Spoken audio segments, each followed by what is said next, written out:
কথা বলছেন, তাহলে বলছি এই মুহূর্তে আমার বাড়িতে ভোটার সংখ্যা 3, কিন্তু ভোটার লিস্ট দেখলে আপনি ভাববেন যে আমার বাড়িতে অনেক মানুষ বাস করেন। আপনার বাড়িতে? আমার মানে আমি সজল ঘোষ।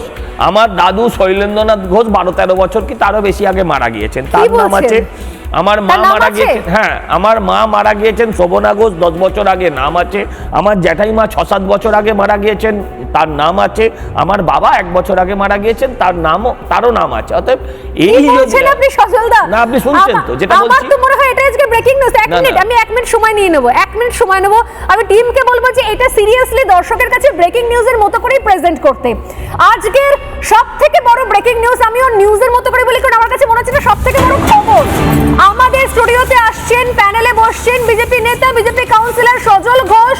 তার বাড়ির ভোটার লিস্টেও কারচুপি, অর্থাৎ তার বাড়িতে যারা মৃত সদস্যরা রয়েছেন তাদের নাম পর্যন্ত ভোটার তালিকায় জলজল করছে।